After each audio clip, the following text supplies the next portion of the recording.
الكريم أما بعد فأعوذ بالله من الشيطان الرجيم بسم الله الرحمن الرحيم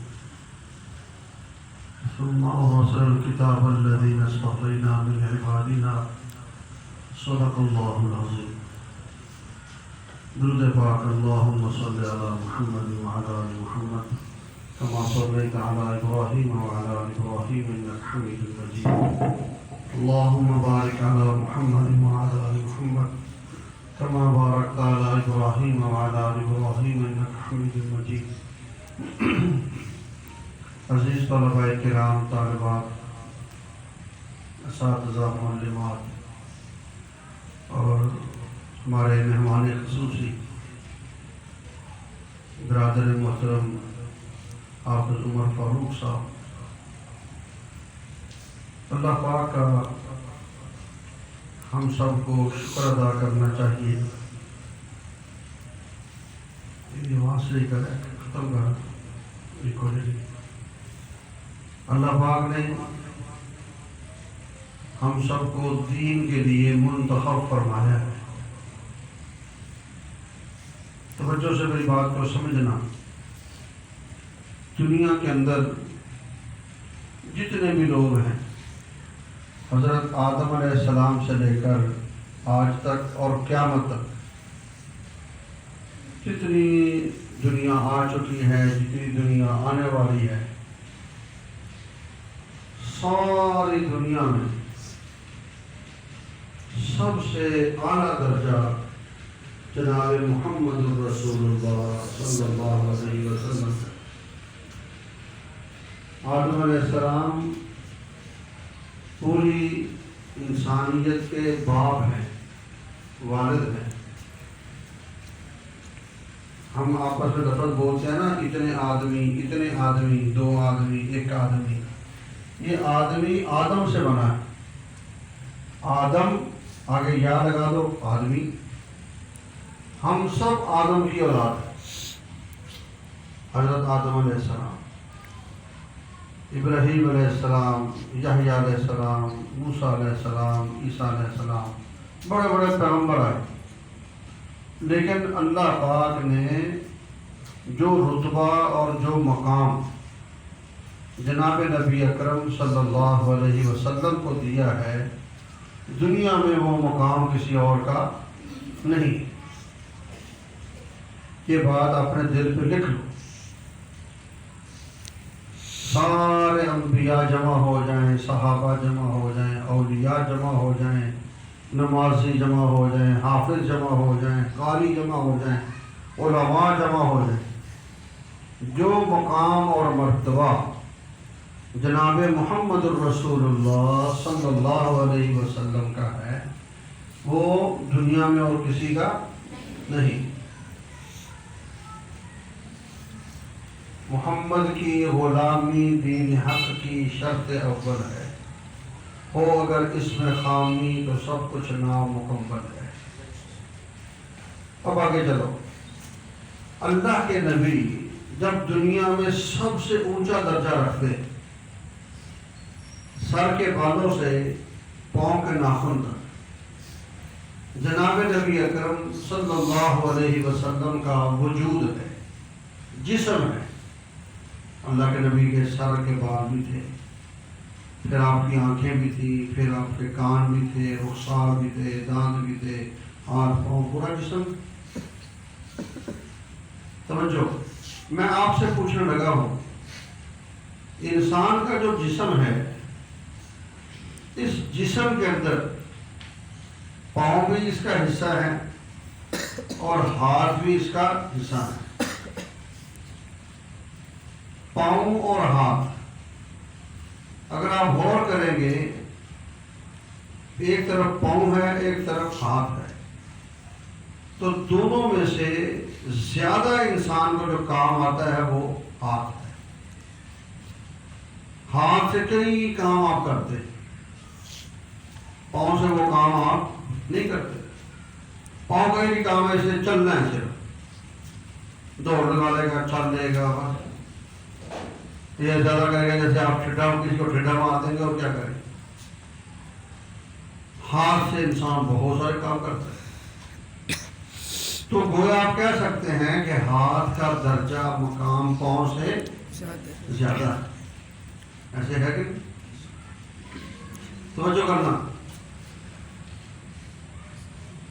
زمزم کا پانی اللہ ہم سب کو پینا نصیب فرمائے. وہ زمزم کا جو پانی ہے اس پانی کو حضرت اسماعیل علیہ السلام چھوٹے بچے ہیں اور آپ کی والدہ ان کو وہاں لٹا کر صفا مروہ پہ گئی ہیں. وہ ایسے پاؤں کے ایڑی جیسے بچہ روتا ہے نا, کبھی دیکھا ہو تو زمین پہ پاؤں کی ایڑی ہلاتا ہے, تو پاؤں کی ایڑی سے اللہ نے وہاں سے زمزم کا چشمہ جاری کر دیا. آج ہر بندہ زمزم کو ترستا ہے اور زمزم پینے کا باادب طریقہ یہ ہے کہ اس کو لیا جائے, قبلہ رخ ہو کر کھڑے ہو کر پیا جائے زمزم کو. اور یہ بھی حدیث پاک میں آتا ہے کہ زمزم جس کام کے لیے پیا جائے وہ کام ہو جاتا ہے. ایک آدمی بیمار ہے, اگر وہ زمزم پیے گا, یا اللہ مجھے شفا دے, اللہ شفا دے. کسی کے جسم میں درد ہے, زمزم پیے گا, اللہ اس کو آرام دے. تو زمزم کا جو پانی ہے, توجہ کرنا, اس پانی کو ایک نبی کا پاؤں لگا ہے.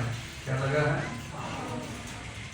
نبی بھی ہو اسماعیل علیہ السلام.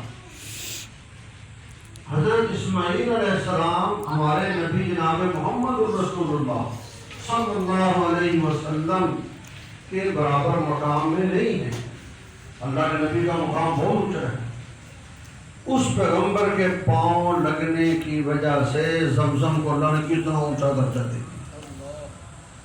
اور میں نے پہلے کیا کہ پاؤں اور ہاتھ, ان میں سے زیادہ مقام کس کا ہے؟ ہاتھ کا. آگے چلو. ہمارے پاس کھجوریں آ جائیں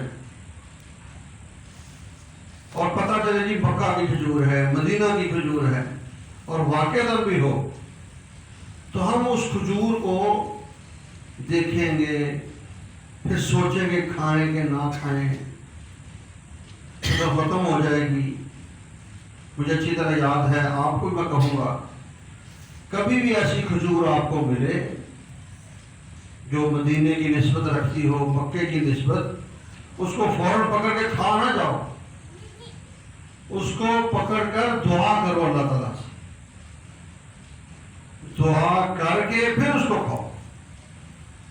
جیسے زمزم کے لیے ہے نا کہ مطلب دعا کر کے پھر زمزم پی. وہ کھجور بھی تو وہاں سے آئی ہے نا, اس کو بھی تو وہاں کی ہوا لگی ہے. اب میں آپ سے پوچھتا ہوں کہ ایک فیصل آباد کی کھجور ہے, ایک مدینے کی کھجور ہے.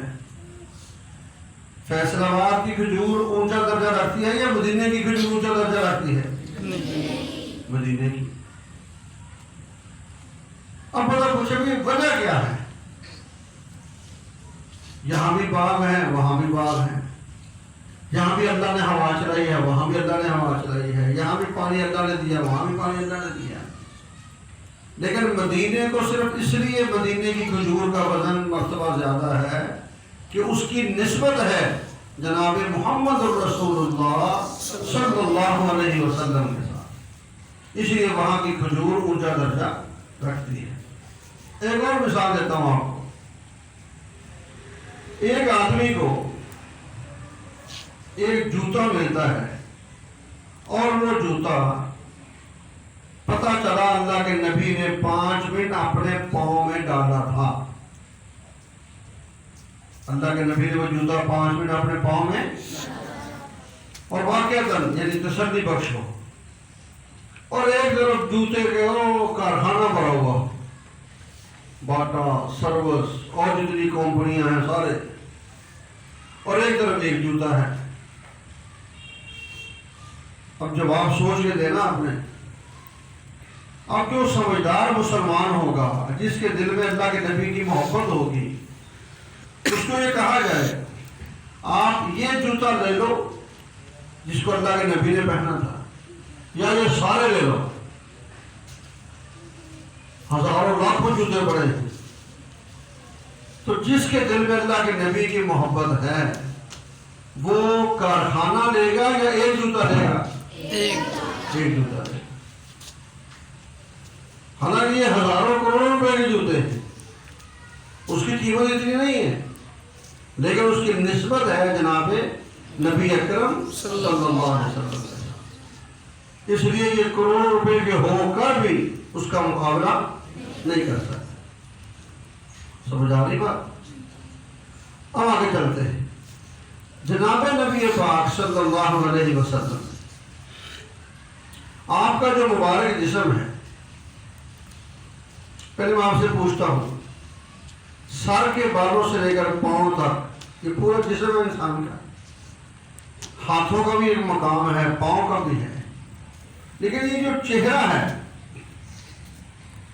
اس چہرے کا مقام آدمی میں پورے جسم میں سب سے زیادہ ہے.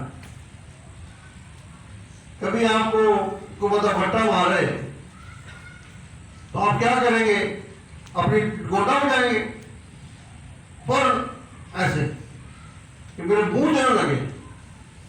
میرے گوٹا بھی تو تیرا ہے، سینہ بھی تو تیرا ہے، وہاں لگ جائے گا. لگ جائے، کہہ رہے یار منہ بڑھ جائے، منہ سے بڑھ جائے. کوئی چیز انسان کبھی ایسا فٹ اپنے آپ کو بچاتا ہے. کیوں؟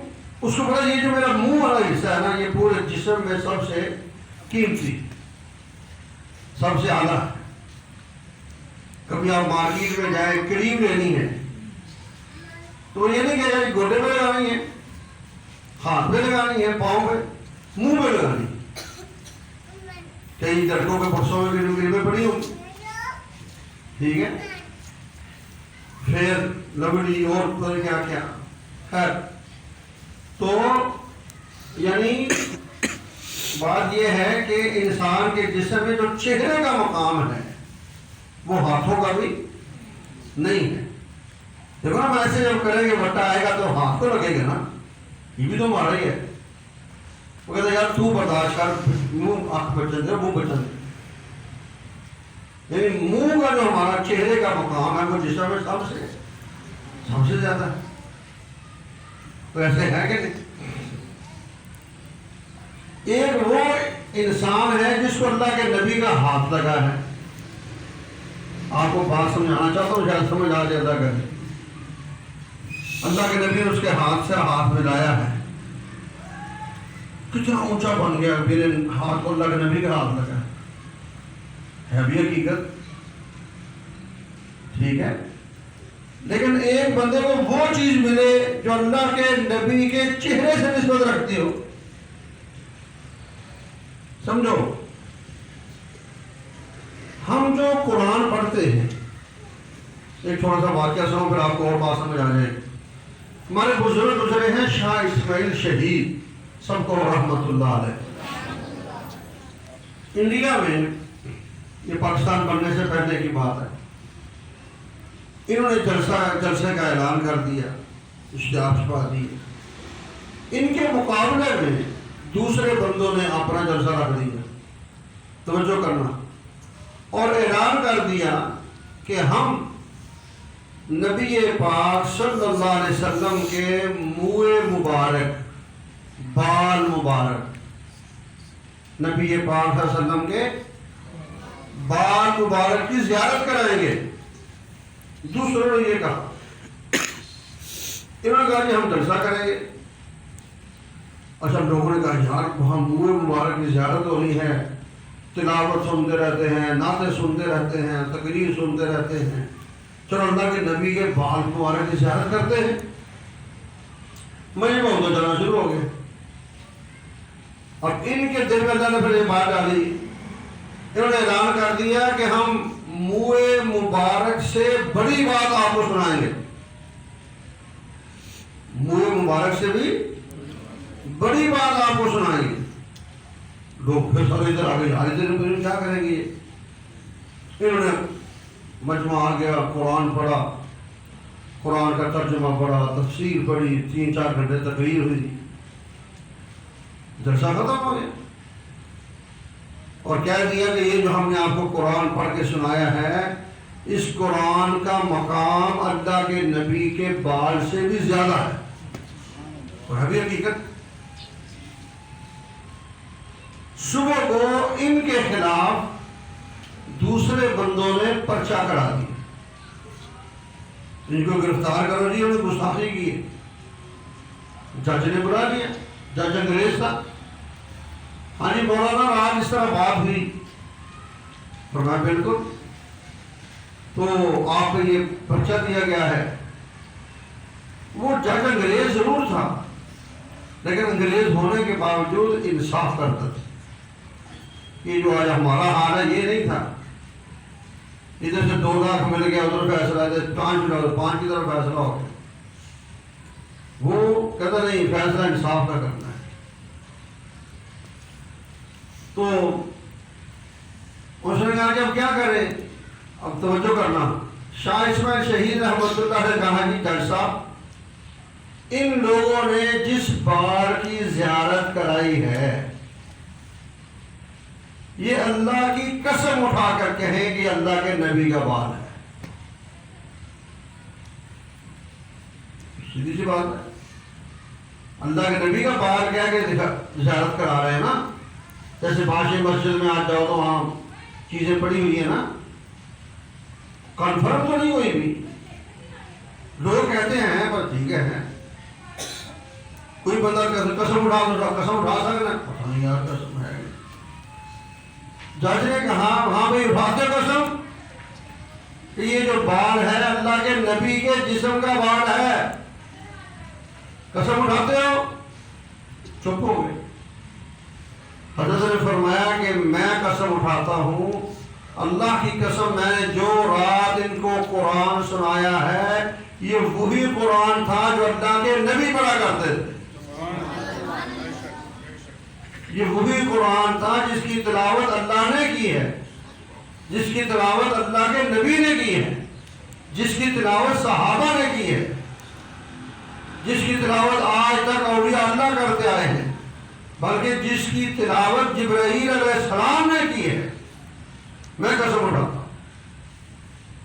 جج کا بات تو واضح ہو گئی کہ آپ لوگ تو اپنی چیز پہ قسم ہی نہیں اٹھا سکتے، یہ جب قسم اٹھا رہے ہیں تو گویا ان کی بات وزنی ہے، تو ان کے خلاف پرچہ غلط ہے، باعزت رہا کر دیا۔